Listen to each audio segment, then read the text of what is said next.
कल्याण अल्पवयीन मुलीवरील अत्याचार व हत्या प्रकरणातील मुख्य आरोपी विशाल गवळीला पोलिसांनी ताब्यात घेतलंय.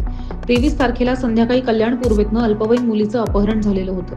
आईकडनं 20 रुपये घेऊन अल्पवयीन मुलगी खाऊ आणण्यासाठी दुकानात गेली होती. ही मुलगी परत न आल्यानं कुटुंबानं मुलीचा शोध सुरू केला. त्यानंतर मुलीच्या वडिलांनी मुलगी बेपत्ता असल्याची तक्रार कोळसेवाडी पोलीस ठाण्यात दाखल केली. धक्कादायक बाब म्हणजे 24 डिसेंबरला ह्या मुलीचा मृतदेह कल्याणजवळ बापगाव परिसरामध्ये आढळला.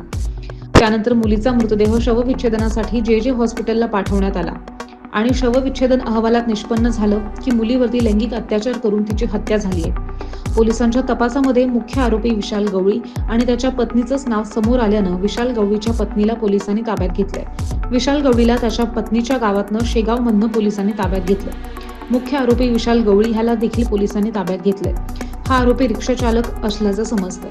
काल कल्याण पूर्वमध्ये कोळसेवाडी पोलीस स्टेशनच्या हद्दीमध्ये सदरची घटना आहे. काल संध्याकाळी एक अल्पवयीन मुलगी त्यामध्ये मिसिंग झालेली होती. त्या पद्धतीने पोलीस स्टेशनला किडनॅपिंगचा गुन्हा काल रात्री दाखल झाला होता. त्या सदर गुन्ह्याचा तपास करत असताना आज सकाळी ठाणे ग्रामीणच्या हद्दीमध्ये पडगाव पोलीस स्टेशनच्या हद्दीमध्ये बागवा या ठिकाणी त्या लहान मुलीचा मृतदेह मिळून आलेला आहे आणि त्या अनुषंगाने कोळसेवाडी पोलीस स्टेशन तो किडनॅपिंगचा गुन्हा दाखल होता. त्याच्यामध्ये सुद्धा मुलगा असायचे निष्पन्न झाले असल्याने सदरच्या मुलीच्या पोस्टमॉर्टम करण्याकरता सध्या बॉडी ही जे रुग्णालय या ठिकाणी पाठवण्यात आलेली आहे ठाणे ग्रामीण पोलिसांकडून. आणि सदरच्या गुन्ह्यामध्ये ठाणे ग्रामीण पोलिसांकडून आमचे रिपोर्ट प्राप्त झाले असल्याने सदरच्या गुन्ह्यामध्ये आम्ही वाढीव कलम 302 त्यामध्ये लावत आहोत आणि त्या पद्धतीने सदर गुन्ह्याचा सीसीटीव्ही फुटेज आणि इतर गोष्टीचा अभ्यास केला असता त्यामध्ये आतापर्यंत 2 आरोपी त्यामध्ये निष्पन्न झालेले आहेत.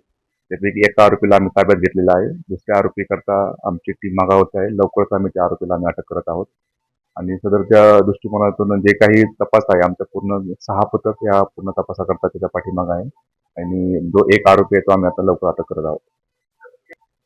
त्या पद्धतीने PM रिपोर्ट्स आपल्याकडे प्राप्त झाले त्याबद्दलचं आपल्याला मिळू शकेल. सध्या जे रुग्णालय मुंबई या ठिकाणी सदर मुलीच्या वरती पीडितावरती सध्या PM सुरू आहे. PM रिपोर्ट प्राप्त झाल्यानंतर आपण त्याबद्दलचे त्यावरती कोणता लैंगिक अत्याचार झाला आहे का त्याबद्दलचे आपल्याला लक्षात येईल.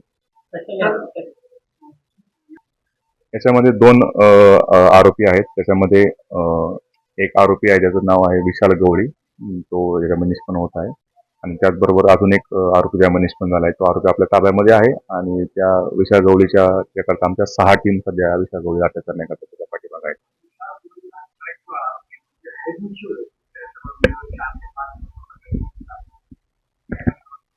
त्या पद्धतीने त्या पोलीस स्टेशनला कोळसेवाडी पोलीस स्टेशन त्याच्यावरती गुन्हे दाखल असण्याची माहिती आहे.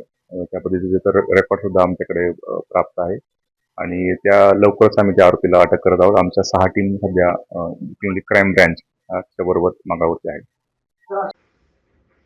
कल्याण पूर्वेतील अल्पवयीन मुलीवर अत्याचार व हत्या प्रकरणी नागरिकांनी निषेध मोर्चा काढलाय. कल्याण पूर्वेतील अल्पवयीन मुलीवर लैंगिक अत्याचार आणि हत्या ह्या घटनेच्या निषेधार्थ नागरिकांनी निषेध मोर्चा काढलाय. ह्या मोर्चाची सुरुवात पीडित मुलीच्या घरापासून करण्यात आली. यावेळी नागरिकांनी तोंडाला काळ्या फिती लावून ह्या घटनेचा निषेध केलाय. आरोपी विशाल गवळीला फाशीची शिक्षा द्या, बदलापूर प्रमाणे विशाल गवळीचाही एन्काउंटर करा अशी मागणी यावेळी नागरिकांनी केली आहे. अतिशय दुर्दैवी घटना झालेली आहे. माणुसकीला काळिंबा फासणारी, माणुसकीला कलंकित करणारी घटना एका निद्रोही अशा व्यक्तीने केलेली आहे.